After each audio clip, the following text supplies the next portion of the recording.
Assalamualaikum warahmatullahi wabarakatuh. Sahabat-sahabat muslim yang dirahmati Allah subhanahu wa ta'ala. Nabi Musa alaihi salam adalah seorang bayi yang dilahirkan di kalangan Bani Israel yang pada ketika itu dikuasai oleh Raja Fir'aun yang bersikap kejam dan zalim. Nabi Musa bin Ibrahim bin Qahat bin Lawi bin Ya'qub adalah beribukan Yukabat. Setelah meningkat dewasa, Nabi Musa telah beristrikan dengan putri Nabi Syu'aib yaitu Shofura. Namun tak banyak yang membahas bagaimana kisah cinta mereka terjalin. Maka dari itu, pada kesempatan kali ini kita akan mengisahkan perjalanan singkat kisah hidup Nabi Musa dan pertemuan cinta Nabi Musa dan istrinya, yang semoga dengan ini bisa menambah rasa cinta kita dengan nabi-nabi Allah subhanahu wa ta'ala. Bismillahirrahmanirrahim. Ketika Nabi Musa balita, beliau diasuh oleh Raja Fir'aun yang memerintah Mesir. Ia adalah seorang raja yang zalim, kejam, dan tidak berperi kemanusiaan. Ia memerintah negaranya dengan kekerasan, penindasan, dan melakukan sesuatu dengan sewenang-wenangnya. Rakyatnya hidup dalam ketakutan dan rasa tidak aman tentang jiwa dan harta benda mereka, terutama Bani Israel yang menjadi hamba kekejaman, kezaliman, dan bertindak sewenang-wenangnya dari raja dan orang-orangnya. Mereka merasa tidak tentram dan selalu dalam keadaan gelisah walaupun berada dalam rumah mereka sendiri. Mereka tidak berani mengangkat kepala bila berhadapan dengan seorang hamba raja, dan berdebar hati mereka karena ketakutan bila mendengarkan suara pegawai-pegawai kerajaan di sekitar rumah mereka, apalagi apabila bunyi langkah mereka sudah terdengar di depan pintu.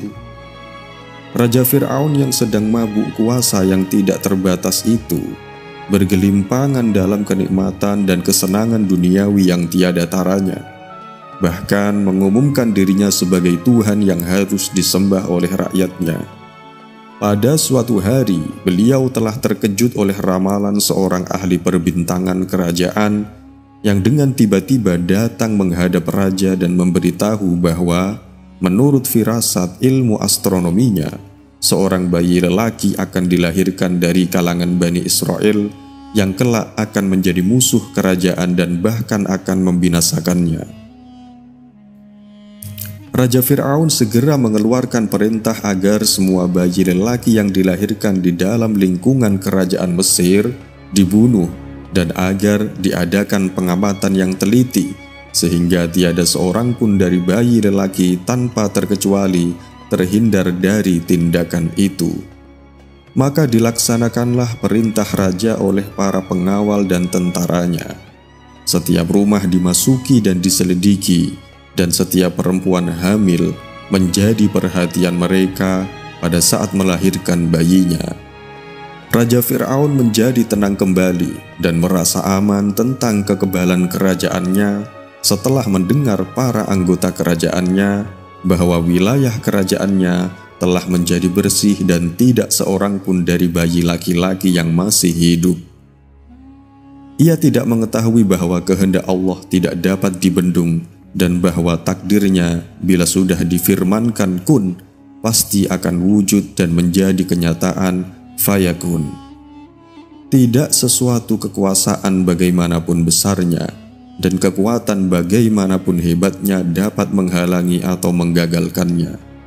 Raja Fir'aun sesekali tidak terlintas dalam pikirannya yang kejam dan zalim itu bahwa kerajaannya yang megah, menurut apa yang telah tersirat dalam Lauhul Mahfuz, akan ditumbangkan oleh seorang bayi yang justru diasuh dan dibesarkan di dalam istananya sendiri.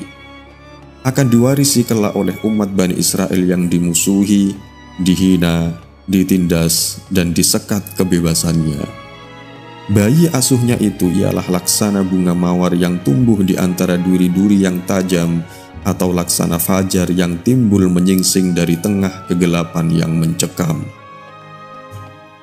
Yukabat, istri Imron bin Qahat bin Lawi bin Ya'qub, sedang duduk seorang diri di salah satu sudut rumahnya menanti datangnya seorang bidan yang akan memberi pertolongan kepadanya melahirkan bayi dari dalam kandungannya itu.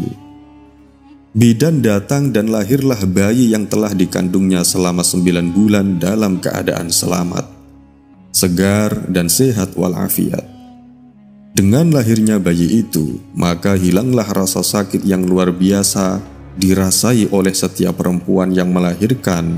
Namun setelah diketahui oleh Yukabat bahwa bayinya adalah lelaki, maka ia merasa takut kembali. Ia merasa sangat sedih dan khawatir bahwa bayinya yang sangat disayangi itu akan dibunuh oleh orang-orang Fir'aun. Ia mengharapkan agar bidan itu merahasiakan kelahiran bayi itu dari siapapun. Bidan yang merasa simpati terhadap bayi yang lucu dan bagus itu merasa sedih hati. Betapa seorang ibu yang akan kehilangan bayi yang baru dilahirkan memberi kesanggupan dan berjanji akan merahasiakan kelahiran bayi itu. Setelah bayi mencapai 3 bulan, Yukabat tidak merasa tenang dan selalu berada dalam keadaan cemas dan khawatir terhadap keselamatan bayinya. Allah memberi ilham kepadanya agar menyembunyikan bayinya di dalam sebuah peti yang tertutup rapat, kemudian membiarkan peti yang berisi bayinya itu terapung di atas sungai Nil. Yukabat tidak boleh bersedih dan cemas atas keselamatan bayinya, karena Allah menjamin akan mengembalikan bayi itu kepadanya, bahkan akan mengutusnya sebagai salah seorang Rasul. Dengan bertawakal kepada Allah dan kepercayaan penuh terhadap jaminan ilahi, maka dilepaskannya peti bayi oleh Yukabat. Setelah ditutup rapat dan dicat dengan warna hitam, terapung di permukaan air sungai Nil. Kakak Musa diperintahkan oleh ibunya untuk mengawasi dan mengikuti peti rahasia itu agar diketahui di mana ia berlabuh dan di tangan siapa akan jatuh peti yang mengandung arti yang sangat besar bagi perjalanan sejarah umat manusia. Alangkah cemasnya hati kakak Musa ketika melihat dari jauh bahwa peti yang diawasi itu dijumpai oleh putri raja yang kebetulan berada di tepi sungai Nil, bersantai bersama beberapa dayangnya yang dibawanya masuk ke dalam istana dan diserahkan kepada ibunya, istri Fir'aun. Yukabat yang segera diberitahu oleh anak perempuannya tentang nasib peti itu, menjadi kosonglah hatinya karena sedih serta hampir saja membuka rahasia peti itu. Andai kata Allah tidak meneguhkan hatinya dan menguatkan kepadanya jaminan Allah yang telah diberikan kepadanya, Raja Fir'aun ketika diberitahu oleh Asiyah istrinya tentang bayi laki-laki yang ditemui di dalam peti yang terapung di atas permukaan sungai Nil, segera memerintahkan membunuh bayi itu seraya berkata kepada istrinya, "Aku khawatir bahwa inilah bayi yang diramalkan yang akan menjadi musuh dan penyebab kesedihan kami dan akan membinasakan kerajaan kami yang besar ini." Akan tetapi istri Fir'aun yang sudah terlanjur menaruh simpati dan sayang terhadap bayi yang lucu dan manis itu berkata kepada suaminya, "Janganlah bayi yang tidak berdosa ini dibunuh. Aku sayang kepadanya dan lebih baik kami ambil dia sebagai anak. Kalau kelak ia akan berguna dan bermanfaat bagi kami. Hatiku sangat tertarik kepadanya dan ia akan menjadi kesayanganku dan kesayanganmu. Demikianlah jika Allah yang Maha Kuasa menghendaki sesuatu, maka dilicinkanlah jalan bagi terlaksananya takdir itu. Dan selamatlah nyawa putra Yukabat yang telah ditakdirkan oleh Allah untuk menjadi Rasulnya, menyampaikan amanat wahyunya kepada hamba-hambanya yang sudah sesat." Nama Musa yang telah diberikan kepada bayi itu oleh keluarga Fir'aun berarti air dan pohon sesuai dengan tempat ditemukannya peti bayi itu. Didatangkanlah kemudian ke istana beberapa inang untuk menjadi ibu susuan Musa.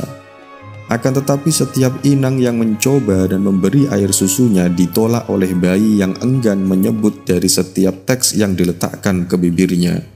Dalam keadaan istri Fir'aun lagi bingung memikirkan bayi pungutnya yang enggan menetek dari sekian banyak inang yang didatangkan ke istana, datanglah kakak Musa menawarkan seorang inang lain yang mungkin diterima oleh bayi itu. Atas pertanyaan keluarga Fir'aun, kalau ia mengenal keluarga bayi itu, berkatalah kakak Musa, "Aku tidak mengenal siapakah keluarga dan ibu bayi ini. Hanya aku ingin menunjukkan satu keluarga yang baik dan selalu rajin mengasuh anak. Kalau bayi itu dapat menerima air susu ibu keluarga itu." Anjuran kakak Musa diterima oleh istri Fir'aun, dan seketika itu jugalah dijemput ibu kandung Musa sebagai inang bayaran. Maka begitu bibir sang bayi menyentuh puting ibunya, diminumlah air susu ibu kandungnya itu dengan sangat lahapnya. Kemudian diserahkan Musa kepada Yukabat ibunya untuk diasuh selama masa menyusu dengan imbalan upah yang besar. Maka dengan demikian terlaksanalah janji Allah kepada Yukabat bahwa ia akan menerima kembali puteranya itu. Setelah selesai masa menyusu, dikembalikanlah Musa oleh ibunya ke istana, di mana ia diasuh, dibesar dan dididik sebagaimana anak-anak raja yang lain. Ia mengendarai kendaraan Fir'aun dan berpakaian sesuai dengan cara-cara Fir'aun berpakaian, sehingga ia dikenal orang sebagai Musa bin Fir'aun. Musa keluar dari Mesir sejak ia kembali ke istana oleh ibunya setelah disusui. Musa hidup sebagai salah seorang daripada keluarga kerajaan hingga mencapai usia dewasanya, di mana ia memperoleh asuhan dan pendidikan sesuai dengan tradisi istana. Allah mengaruniakannya hikmah dan pengetahuan sebagai persiapan tugas kenabian dan risalah yang diwahyukan kepadanya. Di samping kesempurnaan dan kekuatan rohani, ia dikaruniai oleh Allah kesempurnaan tubuh dan kekuatan jasmani. Musa mengetahui dan sadar bahwa ia hanya seorang anak pungut di istana dan tidak setitik darah Fir'aun pun mengalir di dalam tubuhnya, dan bahwa ia adalah keturunan Bani Israel yang ditindas dan diperlakukan sewenang-wenang oleh kaum Fir'aun. Karenanya ia berjanji kepada dirinya akan menjadi pembela kepada kaumnya yang tertindas dan menjadi pelindung bagi golongan yang lemah yang menjadi sasaran kezaliman dan keganasan para penguasa. Demikianlah maka terdorong oleh rasa setia kawannya kepada orang-orang yang dizolimi dan teraniaya, terjadilah suatu peristiwa yang menyebabkan ia terpaksa meninggalkan istana dan keluar dari Mesir. Peristiwa itu terjadi ketika Musa sedang berjalan-jalan di sebuah lorong di waktu tengah hari, di mana keadaan kota sunyi sepi. Ia melihat kedua orang berkelahi dari golongan Bani Israel, bernama Samiri, dan seorang lagi dari kaum Fir'aun bernama Fatun. Musa yang mendengar teriakan Samiri mengharapkan akan pertolongannya terhadap musuhnya yang lebih kuat dan lebih besar itu. Segera melontarkan pukulan dan tumbukannya kepada Fatun yang seketika itu jatuh rebahan, menghembuskan nafasnya yang terakhir. Musa terkejut melihat Fatun. Orang Fir'aun itu mati karena tumbukannya yang tidak disengajakan dan tidak akan mengharapkan membunuhnya. Ia merasa berdosa dan beristighfar kepada Allah, memohon ampun di atas perbuatannya yang tidak sengaja. Telah melayang nyawa salah seorang daripada hamba-hambanya. Peristiwa matinya Fatun menjadi perbualan ramai dan menarik para penguasa kerajaan yang menduga bahwa pasti orang-orang Israel lah yang melakukan pembunuhan itu. Mereka menuntut agar pelakunya diberi hukuman yang berat bila ia tertangkap. Anggota dan pasukan keamanan negara dihantarkan ke seluruh pelosok kota mencari jejak orang yang telah membunuh Fatun, yang sebenarnya hanya diketahui oleh Samiri dan Musa sahaja. Akan tetapi, walaupun tidak ada orang ketiga yang menyaksikan peristiwa itu, Musa merasa cemas dan takut dan berada di dalam keadaan bersedih menghadapi akibat perbuatannya itu bila sampai tercium oleh pihak penguasa. Alangkah malangnya nasib Musa yang sudah cukup berhati-hati menghindari kemungkinan terbongkarnya rahasia pembunuhan tatkala ia terjebak lagi tanpa disengajakan dalam suatu perbuatan yang menyebabkan namanya disebut-sebut sebagai pembunuh yang dicari. Musa bertemu lagi dengan Samiri yang telah ditolongnya melawan Fir'aun, juga dalam keadaan berkelahi untuk kali keduanya dengan salah seorang dari kaum Fir'aun. Melihat Musa berteriaklah Samiri meminta pertolongannya. Musa menghampiri mereka yang sedang berkelahi seraya berkata menegur Samiri, "Sesungguhnya engkau adalah seseorang yang telah sesat." Samiri menyangkal bahwa Musa akan membunuhnya ketika ia mendekatinya. Lalu berteriaklah Samiri, dia berkata, "Apakah engkau hendak membunuhku sebagaimana engkau telah membunuh seorang kemarin? Rupanya engkau hendak menjadi seorang yang sewenang-wenang di negeri ini dan bukan orang yang mengadilkan kedamaian." Kata-kata Samiri itu segera tertangkap orang-orang Fir'aun yang dengan cepat memberitahukannya kepada para penguasa yang memang sedang mencari jejaknya. Maka beruntunglah para pembesar dan penguasa Mesir yang akhirnya memutuskan untuk menangkap Musa dan membunuhnya sebagai balasan terhadap matinya seorang dari kalangan kaum Fir'aun. Selagi orang-orang Fir'aun mengatur rancangan penangkapan Musa, seorang lelaki, salah satu daripada sahabatnya, datang dari ujung kota memberitahukan kepadanya, dan ia menasihatkan agar segera meninggalkan Mesir, karena para penguasa Mesir telah memutuskan untuk membunuhnya apabila ia ditangkap. Lalu keluarlah Musa terburu-buru meninggalkan Mesir, sebelum anggota aparat sempat menutup serta menyekat pintu-pintu gerbangnya. Ketika Musa sampai di kota Madian, beliau beristirahat di sana. Lalu beliau melihat dua wanita tengah menambatkan ternak mereka. Tak jauh dari keduanya, sebuah sumber air yang dikerumuni para penggembala. Dengan sabar, dua wanita itu menunggu sumber air sepi dari penggembala pria. Sofuro atau Sofuria adalah salah satu dari dua wanita itu. Sementara satu wanita yang bersamanya ialah sang kakak yang bernama Layya. Kisah keduanya diabadikan dalam Al-Quran karena kekafahan mereka sebagai wanita. Aifah yakni penjagaan diri. Baik Sofuro dan Layya memiliki sifat aifah, sehingga enggan untuk berduaan atau bercampur baur dengan para pria. Allah berfirman mengisahkan keduanya dalam Quran Surat Al-Qasas ayat 23, yang berbunyi, tatkala Musa sampai di sebuah sumber air negeri Madian, dia menjumpai di sana sekelompok orang yang sedang memberi minum ternak mereka. Dan dia mendapati di belakang mereka dua wanita yang sedang berusaha menghambat ternak mereka supaya tidak maju ke mata air. Nabi Musa kala itu tengah dalam perjalanan hijrah dari negeri Mesir. Beliau belum diutus menjadi nabi dan tengah pergi menyelamatkan diri. Saat beristirahat dalam perjalanannya yang tanpa bekal itu, Nabi Musa melihat dua wanita yang melarang ternak-ternak mereka untuk diminum. Nabi Musa pun mendatangi keduanya dan bertanya, "Apa maksud kalian berdua dengan melakukan perbuatan tersebut?" Sofuro dan Layya menjawab, "Kami tidak memberi minum ternak kami sampai para penggembala itu memulangkan ternak mereka, sementara ayah kami adalah orang tua yang sudah lanjut usia." Nabi Musa pun kemudian menolong kedua wanita itu dengan mengambil ternak mereka dan membawanya ke sumber air. Dengannya ternak-ternak itu pun bisa minum sepuasnya. Setelah itu Nabi Musa mengarahkan ternak agar kembali digiring dua wanita, Sofuro dan Layya. Tanpa bicara, Nabi Musa kemudian pergi dan mencari tempat teduh untuk beristirahat.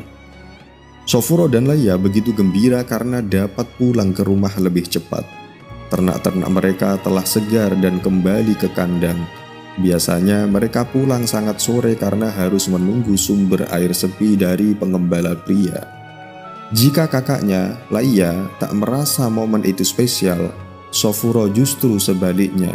Si adik bungsu rupanya sangat tersentuh dengan bantuan Nabi Musa. Inilah jodoh yang telah dipersiapkan Allah untuk sang Nabi.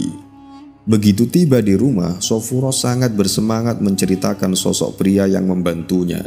Ia segera menceritakannya pada sang ayah dan berharap ayahnya membalas budi pria asing yang menolongnya itu. "Wahai ayahanda, jadikanlah dia orang yang bekerja kepada kita. karena sesungguhnya orang yang paling baik yang bisa ayah pekerjakan adalah orang yang kuat lagi dapat dipercaya. Quran Surat Al-Qasas ayat 26. Ada yang menyebutkan bahwa ayah dua wanita tersebut adalah Nabi Syuaib.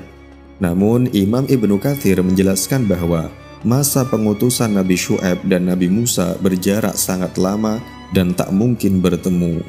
Riwayat lain menyebutkan ayah si wanita itu adalah pria soleh dari negeri Madyan yang bernama Yasrun atau Yasro atau Sabrun.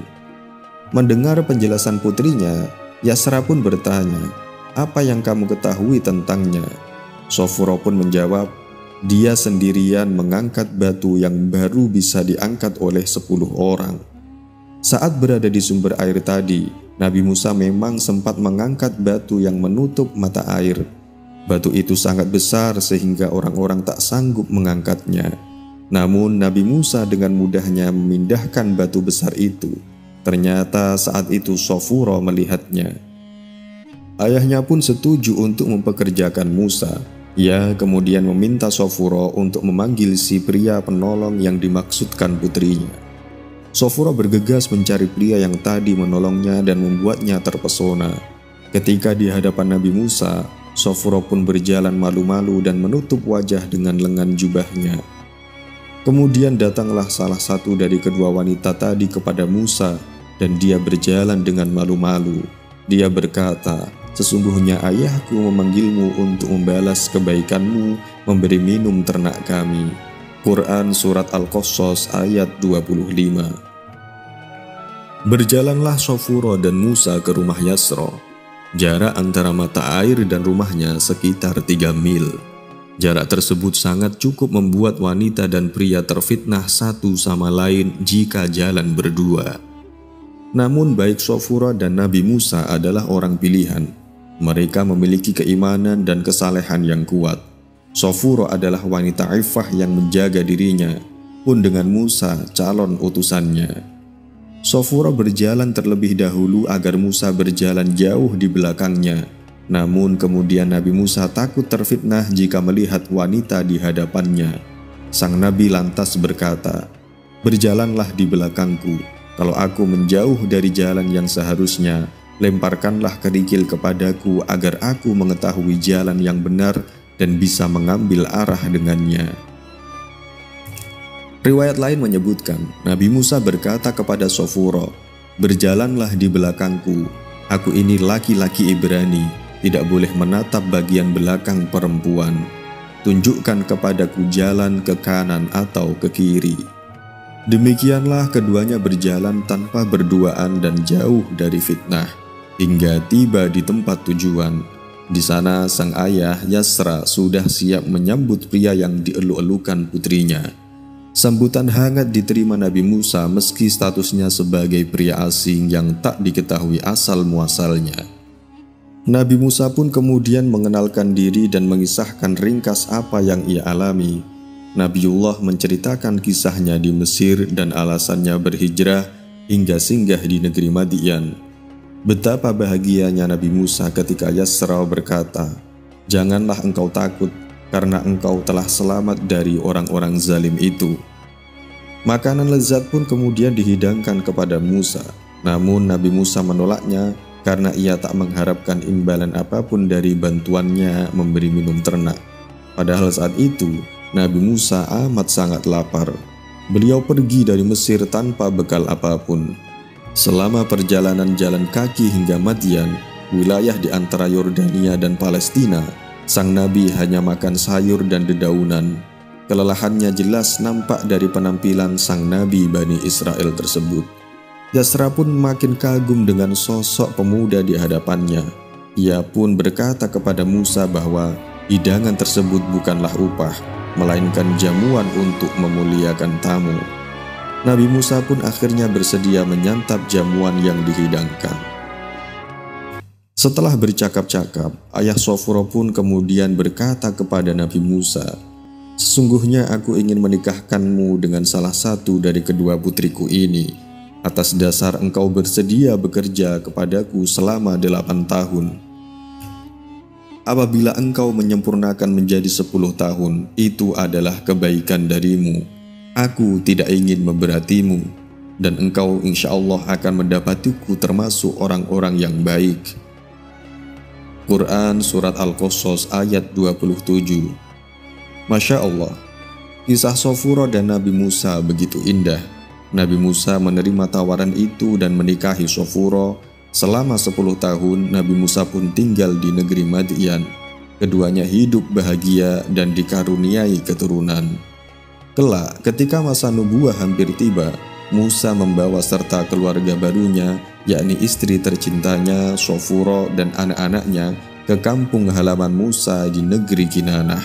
Di tengah perjalanan nanti, ketika Nabi Musa hendak mencari api untuk Shafura dan anak-anaknya, Nabi Musa mendapatkan wahyu pertama kali. Alhamdulillahirrabbilalamin, sahabat-sahabat muslim yang dirahmati Allah subhanahu wa ta'ala. Demikianlah kisah singkat perjalanan terjal Nabi Musa yang menuntunnya menuju cinta sejatinya yang telah ditakdirkan. Semoga dapat menambah wawasan dan kecintaan kita kepadanya. Sekian dari kami, apabila banyak kesalahan, mohon maaf yang sebesar-besarnya. Al-haqqu min rabbika fala takunanna minal mumtarin. Wassalamualaikum warahmatullahi wabarakatuh.